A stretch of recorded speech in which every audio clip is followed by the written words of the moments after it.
With a new general manager, the number one overall selection in the upcoming NHL draft, and several attractive trading pieces, the New York Islanders can change their future in a big way this summer. So today we're asking the big question: what will the New York Islanders do with the number one overall pick in the upcoming NHL draft? Hey everybody, welcome into Clearing the Benches, your one-stop shop for hockey content. If you go ahead and hit your subscribe button right now, you'll be sure to be in on all of our future videos. When the Islanders hired Matthew Schaeffer, he didn't even sit down before he started going to work. The first thing he did was called up Patrick Waugh, the Islanders head coach, and said, "Your job is safe for now." And then he fired the rest of the Islanders assistant coaching staff, and he fired the entire coaching staff, top to bottom, down at Bridgeport, the Islanders' top AHL affiliate. The Islanders, Lou Lamoriello did not do much for their prospect pool. They are currently ranked 25th out of the 32 NHL teams. They do have some guys coming, and we'll talk about them in a little bit. But right now we're going to talk about what the Islanders have on the big club and really where they can make some improvements.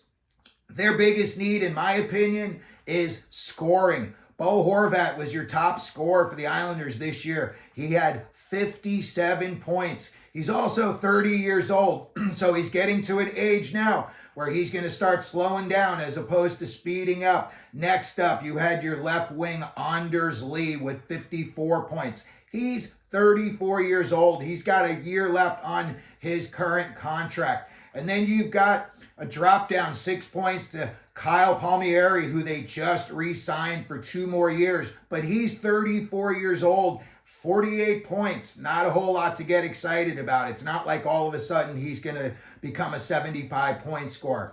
And then, you've got some of the younger guys. Simon Holmstrom, he had 45 points. Siplikov had 35 points. I think he's going to be a big part of the Islanders' future. And then you start to get into the question marks. Matt Barzal, injury, 20 points in 30 games. He's also 28 years old, and in the last couple of years on the Islanders, he just seems like he's gotten stale.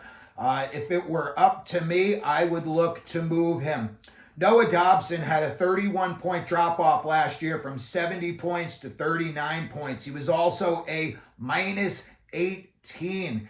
He's your top defenseman. He's only 25 years old. So I would say, unless they're looking to make a blockbuster deal, Noah Dobson will be there this year. The other two guys, you got Pulock and Pelech. Last year, those two guys combined for 45 points, and both of them were pluses in the plus-minus department. Steady defensemen, not a whole lot of flash. But these guys have trade value as well. These are guys that, you don't see them on the ice, which is a good thing, So they play a silent game, which means they're not getting lit up and they're not on the highlight reel for the wrong reasons. Anthony Duclair is a left wing the Islanders have. When they signed him, they were expecting more. He's 29 years old, and I think he's hit his ceiling. And then, of course, you've got Pierre Engvall, 15 points in 62 games for the left wing after Lamoriello backed up the Brinks truck for him. So when you look at what the Islanders got on their roster, there is not a whole lot to get excited about, especially offensively. When I look at what they've got coming up, you get a little excited here because there are some big name guys here. But again, this prospect pool is only ranked 25th with these players in it. So you got a couple of guys here, and this would make sense moving forward towards the draft, okay?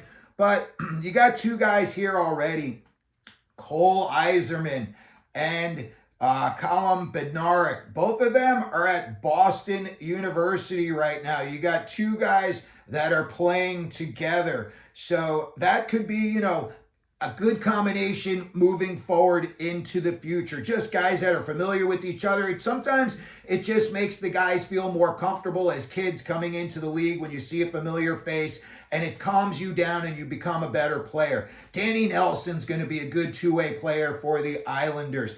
Calum Ritchie was a steal, in my opinion, in the Brock Nelson trade with Colorado. Samuel Bolduc is going to be a good defenseman for the Islanders as well. All of these guys are coming soon, but again, you're looking at probably 2 to 3 years before these guys start hitting their NHL potential. So it could be, a drought for the Islanders. I'm going to just say this. Their fans have waited over 40 years for a Stanley Cup. You can wait another 2 or 3 years if it's making all the right moves so that when that time passes, 3 years, that those guys have all marinated and they are all ready not only to play in the NHL, but to succeed in the NHL. When you look at the number 1 overall selection in the NHL draft this year, yes, the big name is Matthew Schaeffer. How could you not love this kid? I watch interviews with this kid. First of all, it makes you want to cry. You see what he went through this year. He lost his mother, then he lost his billet mother a few months later. So in a short period of time, this kid really got punched in the jaw by life. And when you see him, it's not that it doesn't affect him, but he really loves talking about those two women and how they helped shape his career. So I really like a guy like Matthew Schaeffer. When you see him on tape, he looks like the real deal. I personally think that the Islanders can't miss if you're going to take a kid like Schaeffer. And again, you got a guy like Kenny Morrow who saw Dennis Potvin up close and personal. So he would be able to tell you if he sees it in Schaeffer or not. Now, the other thing that the Islanders could do is draft the hometown boy, James Hagens, out of Hop Hog, Long Island. He grew up an Islander fan. He was a big Tavares fan. And they say his NHL comp is Matt Duchene, who just so happens to be an unrestricted free agent this summer. So if they really wanted to, and they wanted the hometown kid, first of all, I think they would probably trade down because the hype on Schaeffer is so big that I think you could probably get either San Jose or Chicago to want to move up, give up some prospect and the pick. But you look at Hagens and they say Matthew Duchene, so you could have the kid learning from, his protege right there on the island. And again, Hagens is going to be very good. He was the consensus number 1 overall draft pick about a year ago. So it only made the shift to Schaeffer this season. So trading down or just drafting Hagens overall, number 1 overall, is a possibility. I think if they were to go off of Schaeffer, they're going to trade down to get the guy that they would want next. Now, let's say that you do decide you're going to trade down. Chicago, I don't know how much they're going to give up to move up just 1 slot, but I'm not so sure they're sold on Kevin Korchinski, their draft pick from a couple of years ago. He played his rookie year in the NHL, and then they sent him down last year, and he played his entire year, for the most part, in the AHL, except for the end of the season. They bought him back up. So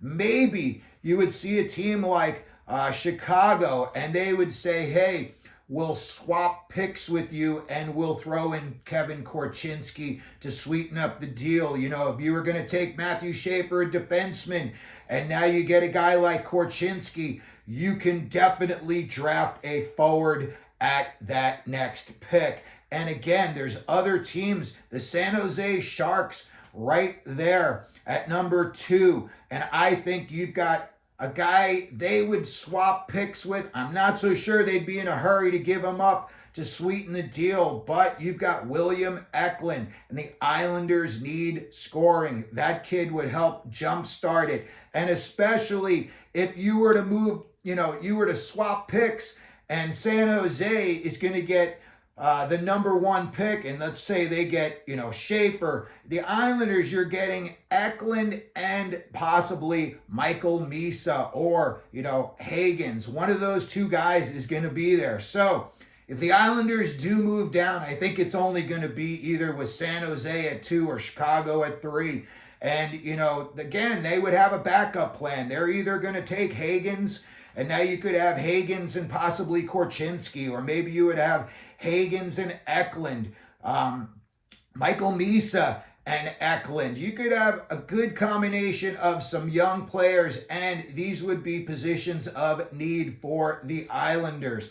So if they were to decide, even if they wanted to drop down a few more picks, you've got Utah at number 4. I still think a guy like Porter Martone could be a franchise changer in the NHL. Again, the Islanders don't really have any big, scary forwards. Ritchie's going to be one in the future. Yzerman's not that big guy. But you're going to need somebody who's going to be able to scare some of these opposing teams around the net. Another guy I hear his name being bantered around a lot, and I think he's moving up the charts, Caleb Desnoyers at Moncton. I watched him this year at the Memorial Cup, and I am sold on this kid. So the Islanders have a lot of choices they could make, and they've got some guys on their team right now that I think they could possibly want to move off of. One of those being Pajot. He's an excellent face-off guy. I think he was second in the league this year, but I don't think he produces at $5 million worth a year. So maybe if you were to trade down, you could get one of those two teams to take a guy like Pajot in the deal to get some money off the books. Now, the Islanders, I am not going to put it past them to make a giant splash in free agency. Marner's out there. I don't think the Islanders are going to have a whole lot of pressure on them as a franchise from their fan base or media to make a giant jump this year. But Marner could be a guy that helps out the Islanders, especially you look at all of these kids that they've got coming up, Cole, Yzerman, Ritchie. These are guys that they're going to be hoping turn into playmakers as well as being scorers. So a guy like Marner could help them in free agency. Again, I don't think Marner's going to go to but a handful of teams if he leaves at all. And I do think he's moving on. So I look at teams like Utah, San Jose. I think those are the teams that would really like a guy like Marner. And the Islanders, if you were to let's just say, now you drafted Michael Misa or Hagens first overall, and you were to throw Marner out there next to him, and you signed Matthew Schaeffer in free agency, now you could start to get the ball rolling at the very least at teaching these kids how to be professionals. I think the Islanders have a lot of decisions to make this summer, and I think most of their decisions are going to be beneficial right away. Even if they take Schaeffer, you get the big name hype kid. This kid is supposedly a can't miss prospect.